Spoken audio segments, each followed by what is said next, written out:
Hello అండి. అందరికీ నమస్తే. అందరూ ఎలా ఉన్నారండి? బాగున్నారా? మేమైతే చాలా బాగున్నాం. మీరు కూడా చాలా చాలా బాగుండాలని మనస్ఫూర్తిగా కోరుకుంటుంది మీ హాస్ని రాజుపూడి. ఈరోజైతే ఒక బెస్ట్ ఐడియానైతే మీతో షేర్ చేస్తున్నాను. ఇది బెస్ట్ రెమెడీ అని చెప్పొచ్చనమాట. చాలామందికి ఉపయోగపడే వీడియో అండి. వీడియోనైతే ఎక్కడ స్కిప్ చేయకుండా చివరి దాకా చూడండి. మీరు చివరి దాకా చూస్తేనే మీకు అర్థమవుతుంది. మధ్యలో కమెంట్ చేయకుండా వీడియోని స్కిప్ చేయకుండా చివరి దాకా చూసిన తర్వాత ఏదైనా మీకు డౌట్ ఉంటే కమెంట్ చేయండి. ఇంకా ఇప్పుడైతే నేను చూపిస్తున్నవి చాలామందికి తెలిసే ఉంటుంది. ఇవి చాలా చోట్ల ఎక్కడైనా దొరుకుతాయన్నమాట. మనం ఆయుర్వేద షాపుల్లో కానీ పూజా సామాగ్రి ఉండే షాపుల్లో కానీ ఎక్కడైనా దొరుకుతాయి. ఇవి చూడడానికి నల్లగా ఉంటుంది చూడండి, ఇలా అయితే ఉంటుందన్నమాట. దీని పేరు వచ్చేసి జీడి గింజ అంటారు. దీన్ని చాలామంది ఆయుర్వేదం షాపుల్లో తెచ్చుకుంటూ ఉంటారు. ఇది జస్ట్ ఒక 10 రూపీస్ ఇచ్చామంటే ఒక 4 గింజలు అయితే ఇస్తారనమాట. మనము ఒక 10 రూపాయలు తెచ్చుకున్నామంటే ఎన్ని రోజులో వస్తాయి. ఇది ఎందుకు వాడతాము, దీని ప్రాసెస్ ఏంటి అనేది చూసేద్దాము. కానీ ఇది ఖచ్చితంగా కొన్ని జాగ్రత్తలు తీసుకొని మాత్రమే వాడాల్సి ఉంటుంది. అందుకోసమని వీడియో చివరి దాకా చూడండి. ఫస్ట్ అయితే కొద్దిగా మందంగా ఉండే కడాయిని అయితే తీసుకోండి. మందంగా ఉంటే బాగుంటుందన్నమాట. తర్వాత దీంట్లో మనము తలకు వాడే, మీరు ఏ ఆయిల్ అయితే వాడుతూ ఉంటారో ఆ ఆయిల్ని అయితే కొద్దిగా వేసుకోండి. మరీ ఎక్కువగా వేసుకోవాల్సిన అవసరం లేదు. మనకి ఒక్కసారి దీన్ని తయారు చేసుకున్నామంటే ఒక 3-4 వారాలు అయితే వాడుకోవచ్చు అనమాట. చూడండి, నేనైతే ఇలా ఆయిల్ నేనైతే పారాచూట్ వాడతానమాట. పారాచూట్ ఆయిల్ని అయితే దీంట్లో వేస్తున్నాను. ఇది నేను ఒక చిన్న కప్పు ఉంటుంది కదా, ఒక కప్పుకు సగానికి అయితే వేస్తున్నాను అనమాట. ఇలా మందంగా ఉండే గిన్నె అయితే మనకి చాలా బాగుంటుంది అనమాట. పల్చగా ఉండేదైతే ఆయిల్ తొందరగా వేడెక్కుతుంది కాబట్టి కొద్దిగా మందంగా ఉండేదైతే తీసుకోండి. ఇది మీరు ఎటువంటి సైడ్ ఎఫెక్ట్స్ లేకుండా వాడుకోవచ్చు. ఇది మీకు డౌటే లేదండి, ఇది పనిచేస్తుందా లేదా అనేది. చాలామందికి చాలా డౌట్లు ఉంటాయి. చూడండి, ఇదైతే జీడి గింజనైతే ఇలా సగానికైతే కొద్దిగా రాయితో దంచామంటే ఇలా అవుతుందన్నమాట. ఇప్పుడైతే దీన్ని నేను హాఫే వేస్తున్నాను, మొత్తం ఫుల్ కూడా వేయడం లేదు. హాఫ్కి ఇంకా కొద్దిగా తక్కువగానే ఉంది అనమాట. ఇది నేను జస్ట్ సగం కప్పు ఆయిల్లో ఈ హాఫ్ అయితే వేసానన్నమాట జీడి గింజ. ఇది మనం వేయంగానే చూడండి ఆయిల్ అయితే వెంటనే చేంజ్ అవుతూ వస్తుందన్నమాట. మనం కాఫీ పొడి బ్రూ పొడిలో కదా వాటర్ వేస్తే ఎలా చేంజ్ అవుతూ వస్తుంటో అలా అయితే అవుతూ ఉంటుంది.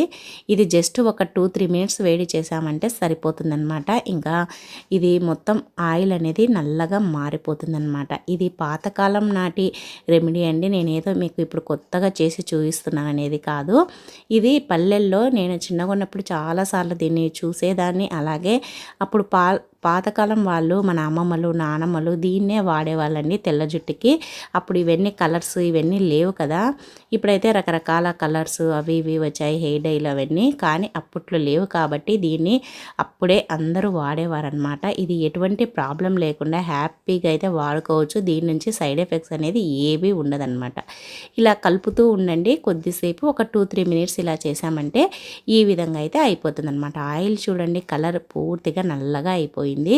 ఇప్పుడైతే ఇలా నల్లగా అయిపోయిన తర్వాత ఇంకా స్టవ్ అయితే ఆఫ్ చేసుకోవాల్సి ఉంటుంది. స్టవ్ ఆఫ్ చేసేసి ఇది చల్లారనివ్వండి. ఇలా చల్లారిందంటే మనం తలకు పెట్టుకోవడానికి ఆయిల్ అయితే రెడీ అయిపోతుంది అనమాట. ఇది మనము రోజు చేసుకోవాలంటే చేసుకోలేం కాబట్టి ఇంత మనకి సరిపోయేటంత, అంటే ఒక 2-3 వారాలకు సరిపోయింది అయితే చేసి పెట్టేసుకోండి. ఇది ఎక్కువ ప్రాసెస్ కూడా ఉండదు, సింపుల్గానే చేసేసుకోవచ్చు. పూర్తిగా చల్లారిన తర్వాత ఈ విధంగా అయితే వడగట్టేసుకోండి. ఎందుకంటే వడగట్టడం వల్ల ఆ జీడి గింజ ఏదైనా చిన్న చిన్న పీసెస్ ఉన్నా అవి మన తలకు పెట్టుకునేటప్పుడు తగులుకోకుండా ఉంటాయి. ఏదైనా పీసెస్ దీంట్లోకి వచ్చి పడకుండా ఉంటాయన్నమాట. ఇలా చూడండి, ఈ జీడి గింజను కూడా తీసేస్తున్నాము. నేను ఇది కొద్దిగా వేశాను కాబట్టి ఎటువంటి సైడ్ ఎఫెక్ట్స్ అనేది ఉండవు.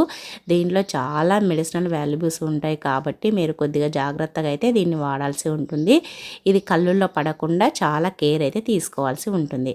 ఇది ఎటువంటి పరిస్థితుల్లో చిన్నపిల్లలకైతే అస్సలు వాడద్దు. ఒకవేళ మీరు కూడా ఫస్ట్ టైం వాడుతూ ఉంటే గనక ఇలా అయితే టెస్ట్ చేసుకోండి. మన మోచేతి దగ్గర ఇలా కొద్దిగా ఆయిల్ని అప్లై చేయండి.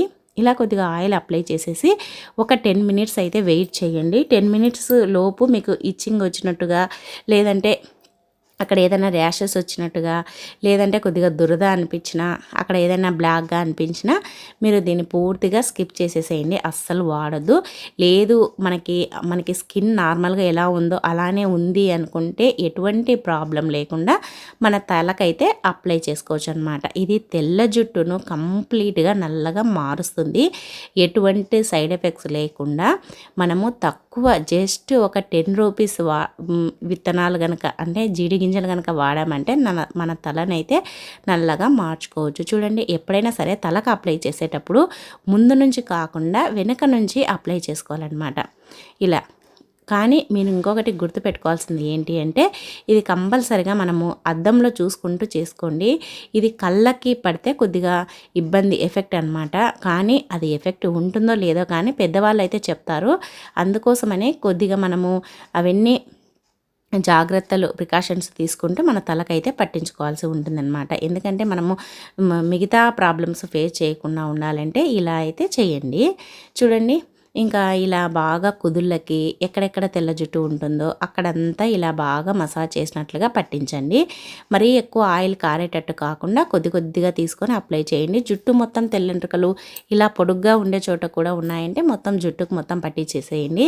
లేదు మనకి పాపిట్లో ఇప్పుడిప్పుడే స్టార్ట్ అవుతున్నాయంటే స్కాల్ప్కు పైన ఉండే జుట్టుకు పట్టించండి. లేదంటే ఇలా మొత్తం అయితే పట్టించేసేయండి అనమాట. ఇలా మనము కొద్దిగా తయారు చేసుకున్నామంటే మనం వీక్లీ 2 టైమ్స్ పట్టిస్తే చాలండి, డైలీ పట్టించాల్సిన అవసరం లేదు.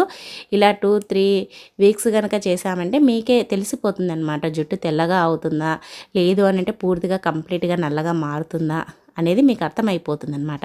ఇలా బాగా పట్టించేసేయండి, కారకుండా చూసుకోండి. ఇదైతే చిన్న పిల్లలకు కానీ ఎవ్వరికి పట్టించొద్దండి, ఓన్లీ పెద్దవాళ్ళు మాత్రమే. అంటే ఇప్పుడు స్కూల్కి వెళ్ళే పిల్లలకు కానీ చిన్న పిల్లలకు కానీ అస్సలు పట్టించొద్దు. కొద్దిగా పెద్దగా అయిన వాళ్ళకి మాత్రమే దీన్ని అయితే అప్లై చేయండి. ఇలా బాగా పట్టించిన తర్వాత ఇలా అయితే కొప్పు కట్టేసుకోండి. ఇంకా ఇది మనకి పడకుండా ఉంటుందన్నమాట. తర్వాత వెంటనే హ్యాండ్ వాష్ అయితే చేసుకోండి. హ్యాండ్ వాష్ చేసుకున్న తర్వాత మీరు ఎటువంటి ప్రాబ్లం లేకుండా మీ పనులను అయితే చేసేసుకోండి. ఇంకా ఇది జస్ట్ ఒక 1/2 అవర్ ఉంచితే చాలండి. ఇంకా మన తెల్ల జుట్టు మొత్తం నల్లగా మారిపోతుంది, కంప్లీట్గా నల్లగా అయితే అయిపోతుంది. నేనైతే ఇప్పుడే హ్యాండ్ వాష్ అయితే చేసుకొని వచ్చాను. ఏదైనా సోప్తో కానీ లిక్విడ్స్తో కానీ హ్యాండ్ వాష్ అయితే చేసేసుకోండి, కంపల్సరీ అండి. ఇదైతే మనం చిన్నపిల్లల్ని ఎత్తుకోవాలన్నా కానీ చిన్నపిల్లలకి ఏదైనా పెట్టాలన్నా కానీ లేదంటే మనం కూడా ఏదైనా పనులు చేసుకోవాలన్నా హ్యాండ్ వాష్ అయితే కంపల్సరీ. అలాగే స్నానం చేసేటప్పుడు ఇలా తల వెనక్కి అనుకొని వాటర్ అయితే పోసేసుకోండి అనమాట. డైరెక్ట్గా ఇలా ముందరికి కాకుండా వెనక్కి అనుకొని పోసుకొని బాగా షాంపూ, మీరు ఏ షాంపూ వాడతారో ఆ షాంపూతో మసాజ్ చేసినట్టుగా ఇలా కుదులను రుద్ది తల స్నానం చేసుకున్నారంటే ఎటువంటి ప్రాబ్లం లేకుండా న్యాచురల్గా మీ తెల్ల జుట్టునైతే పూర్తిగా నల్లగా అయితే మార్చుకోవచ్చు అనమాట, జస్ట్ ఈ జీడి గింజలతోటి. ఇవి చిన్నపిల్లలు ఉన్నప్పుడు మాత్రం వీటిని కొద్దిగా దూరంగా పెట్టేసేయండి. అలాగే ఎటువంటి ప్రాబ్లం లేకుండా ఇలా నేను చెప్పినట్టుగా చేశారనుకోండి, దీనివల్ల ఎటువంటి సైడ్ ఎఫెక్ట్స్ ఉండవు. అలాగే ఎటువంటి ప్రాబ్లం అనేది లేకుండా మీరైతే హ్యాపీగా మీ తెల్ల జుట్టునైతే నల్లగా చేసేసుకోండి. కానీ ఖచ్చితంగా నేను చెప్పిన ప్రికాషన్స్ అయితే తీసుకొని దీన్నైతే తలకు పట్టించేసేయండి. సో ఇదండి వీడియో నచ్చితే ప్లీజ్ లైక్ చేయండి. మరి ఈ వీడియో ఎలా ఉందో కమెంట్ చేయండి. థ్యాంక్ యూ అండి, thank you for watching. Bye అండి.